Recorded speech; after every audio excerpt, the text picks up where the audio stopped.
नमस्कार दोस्तों, मेरा नाम है दीपक जोशी। आप देख रहे हैं डिजिटल वाणी।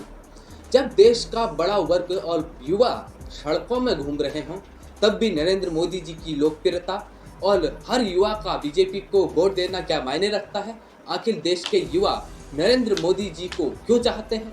आखिर क्या है नरेंद्र मोदी जी की वे नीति, यानी कि बीजेपी की नीति, जिसके कारण भारत के लोग और युवा भी जो खुद बेरोजगार भी हैं, वह मोदी जी को स्पष्ट बहुमत देते हैं। हम जहाँ तक रोजगार की बात करते हैं, बेरोजगारी बहुत ज़्यादा है, यह हमको मानना ही पड़ेगा।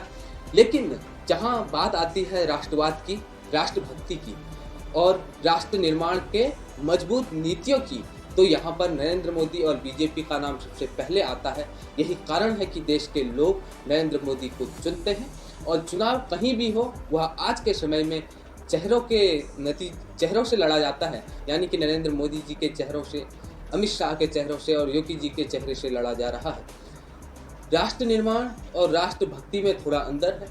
राष्ट्रभक्ति वह है जो विदेशी जो आक्रमण करता है या विदेशी सेना है, भारत पाकिस्तान, तो जो भारत पर हमला करते हैं, मोदी जी उनको तुरंत जवाब देते हैं और उनको वापस भेज देते हैं। और भारत का हर युवा, हर व्यक्ति अपने देश से इतना प्रेम करता है, जब उनके देश से दुश्मनों को भगाया जाता है तो कहीं ना कहीं वे नरेंद्र मोदी के ज़्यादा फैन हो जाते हैं और बीजेपी की तरफ उनका झुकाव बढ़ जाता है।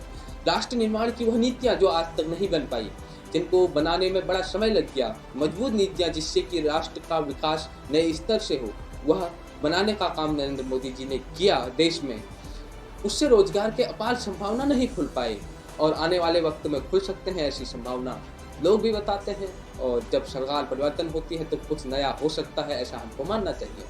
हम बात करेंगे, विशेष तौर पर फोकस डालेंगे भीमताल विधानसभा में।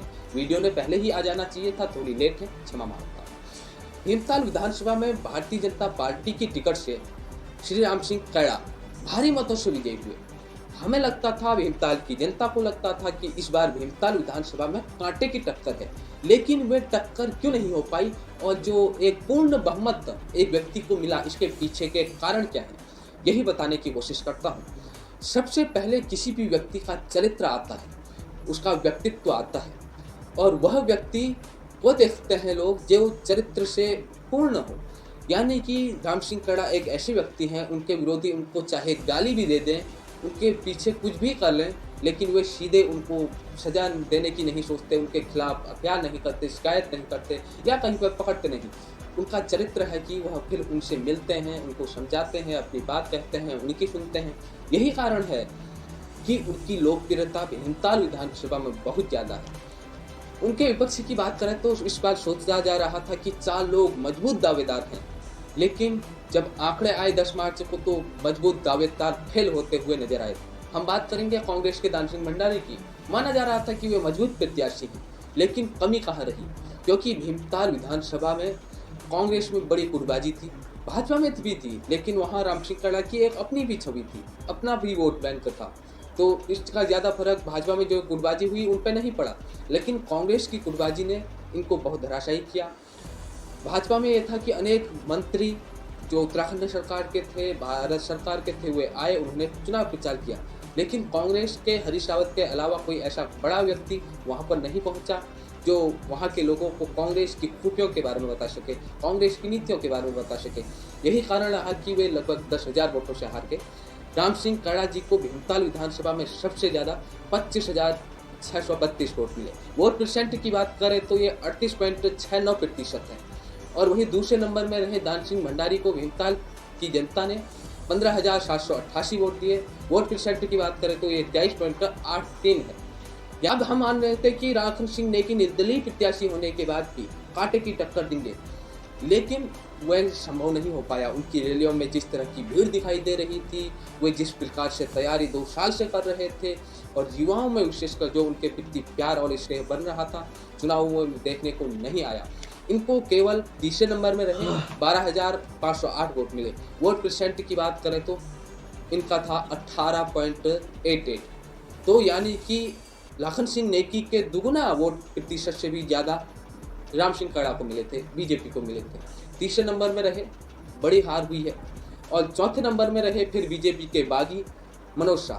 बीजेपी से टिकट की चाह रखते थे, टिकट नहीं दिया गया तो निर्दलीय मैदान में उतर गए। सोचा था कि हम निर्दलीय ही जीत जाएंगे और भीमताल विधानसभा का विधायक बन जाएंगे, लेकिन जनता ने उनको नकार दिया।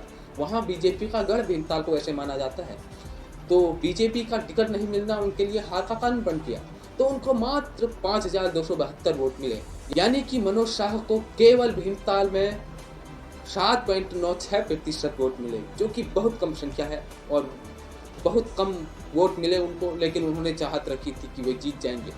5वें नंबर में जो आए वे थे यूकेडी के प्रत्याशी हरिश्चंद्र जोशी।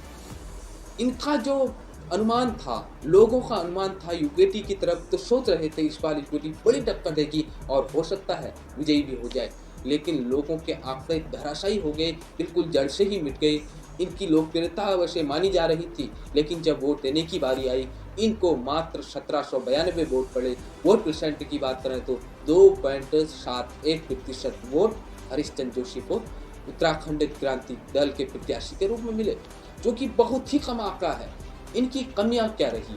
हम लाखन सिंह नेगी जी की बात करें तो थोड़ा सा ये युवाओं में ज़्यादा चर्चित थे, यानी कि 18 से 35 साल के जो वर्ग है इसमें लाखन सिंह नेगी का सबसे बड़ा दबदबा था, लेकिन 35 से जो 60-70 साल के लोग हैं और जो महिलाएं भी बुजुर्ग महिलाएं हैं, इसमें लाखन सिंह नेगी थोड़ा सा मात खा गए, कमी रह गई और इसके कारण उनको कम वोट मिले।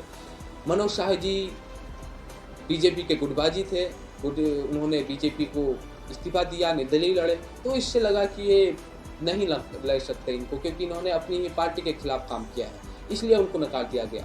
यूकेडी की बात करें तो युवाओं में इनकी भी पकड़ थी, महिलाओं के साथ इन्होंने भी अनेक कार्यक्रम किए, अनेक कंप्यूटर संस्थान खोले, अनेक सिलाई केंद्र खोले। पूरे भीमताल विधानसभा में इन्होंने सैकड़ों ऐसे ट्यूशन सेंटर खोले जहां पर बच्चों को निःशुल्क पढ़ाया गया, लेकिन यह फायदा कहीं काम नहीं आया।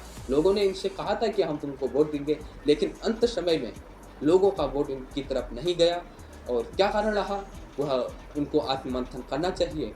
तो यही है भीमताल की। इसलिए कहा जाता है कि आप कुछ भी हो, किसी भी परिस्थिति में हो, अपने चरित्र को, अपने व्यक्तित्व को मरने न देना। आपका चरित्र निर्माण ही आपको हमेशा आगे ले जाएगा, और लोगों का चरित्र जब आपके चरित्र से मिल जाएगा तो संभव है कि आप बेहतर पद में जाएंगे, आगे को बढ़ते रहेंगे। तो उम्मीद करते हैं भीमताल विधानसभा का यह आपको जो तुलना थी यह पसंद आई होगी, और नए विधायक भीमताल के जो बने हैं, दोबारा बने हैं, राम सिंह कड़ा जी को हार्दिक शुभकामनाएं। उम्मीद करते हैं कि अब इस बार भीमताल में कुछ बड़ा परिवर्तन आएगा, विकास के पथ पर भीमताल विधानसभा जाएगी। वीडियो देखने के लिए आप सभी लोगों का बहुत बहुत धन्यवाद। नमस्कार।